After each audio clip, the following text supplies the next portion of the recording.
Ivan Pavlenko, From Family to Family, Chapter 4, Part 2.2, Lychany, read by Natalia Buzova.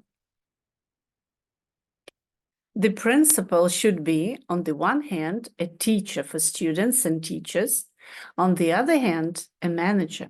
The first part of the duties was easy. I felt like a fish in water, and the second was difficult. I didn't know how, and I didn't like to play tricks, give bribes, flatter and dissemble. All this oppressed me and humiliated my human dignity. But I confidently managed the educational process and saw concrete results. The number of students in 5th, 8th grades was small, 12, 18 students. Therefore, it was easy to teach them, but grades 1, 4 were combined, and it was harder and more difficult to work with them. But the teachers, Anastasia Euphemyevna Boyko and Hanna Mikityevna Tsetsyura, tried to give their students solid knowledge. Anastasia Euphemyevna Boyko was especially persistent. She worked with lagging students after school and with some during the summer vacation.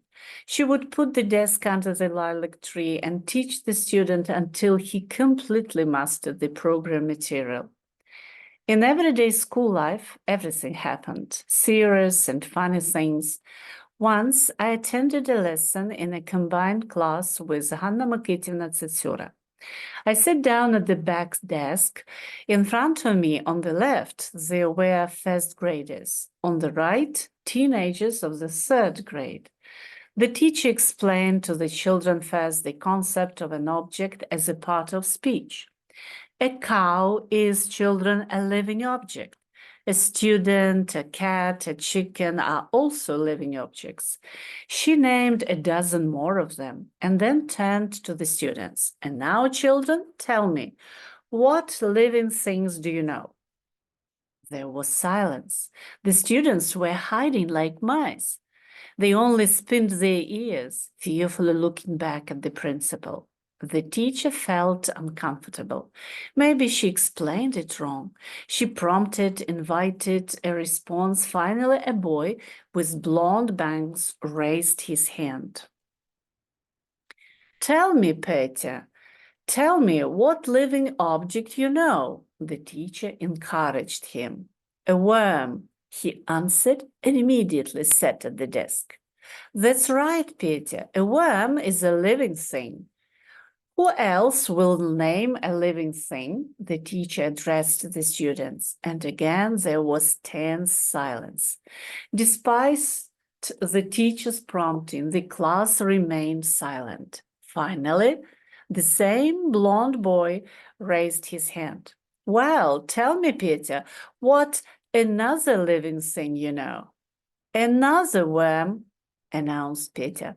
The 3rd grade students, who had been watching the kids with interest, burst out laughing. The teacher laughed. I laughed too. The 1st graders also cheered up. They began to name such living objects as a frog, a sparrow, a beetle, a calf. The general school lineup was also interesting. We had such an order. Teachers took turns with their classes, being on duty for a week. On Saturdays, the results were summed up on the line that was held separately for students of the first shift, grades 5, 8, and second, grades 1, 4. First of all, achievements in the life of the school and individual students were announced. Who and what success they achieved in studies, in extracurricular work and behavior. Negative events and individual actions, lagging students and violators of discipline were named and condemned. The monitor of the class on duty read the final report to the principal. On results, I announced thanks, handed out diplomas, transitional pennants, thanks, and sometimes gifts. At the same time, someone received reprimands, warnings, and the transfer of the culprit to consideration of a pioneer organization or parents. Some issues were solved right there by the entire team. At the same time, there were often some comic situations, especially on the line with students of grade 1-4. After the reports and the announcement of measures based on it, I sometimes addressed the students with the words, "What else happened in your classrooms? Maybe someone has complaints or wishes." In such cases, high school students, as a rule, refuse to give out their names, while kids raised their hands in front of each other and called the names of those students who, in their opinion, violated discipline, insulted girls, teased each other. One poked a pen at the neck or tugged at the braid. The other showed his tongue in class. Each statement had to be responded to. I put the culprit in front of the students and asked them, "Well, what are we going to do with him?" If the violation was really gross and committed not for the first time, then the punishment should be more serious. "Do we have to expel him from school?" I asked. "Yes," answered the first graders in chorus. After such a verdict, the student began to sob and wipe his tears with his sleeve, which in turn caused some of the girls to sympathize. Their lips also began to quiver and their eyes moistened, a sign that they already felt sorry for their classmate and were ready to soften the punishment. "So maybe we won't rule him out?" I asked. "We won't," the same voices were heard. "But how will we punish him for hitting the girl?" I asked again. "Let him kiss her," advised one of the girls. Laughter was heard on the right, where the fourth graders were standing. Finally, the episode ended with the student promising not to touch girls anymore. At the end of each month, the head of the district called us, the principals, to meetings, and there we reported on our work and received various instructions for the future. Seminars were also held for us. As a rule, once a quarter, and mainly in secondary schools, we listened to various reports, got acquainted with the planning of the work of this school, visited classes and meetings of class leaders.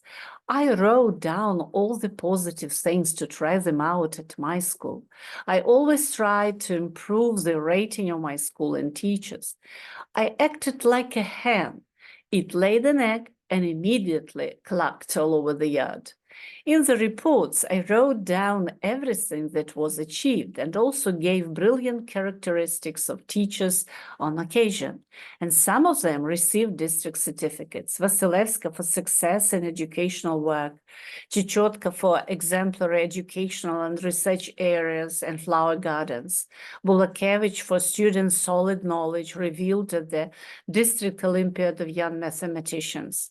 District inspectors sometimes visited us to check the state of education and upbringing of students. They rated our teaching staff highly on almost all indicators. Tests and dictations confirmed the solid knowledge of students. The school attracted our guests with its aesthetic appearance, especially flower gardens, well-decorated classroom corners, and wall newspapers.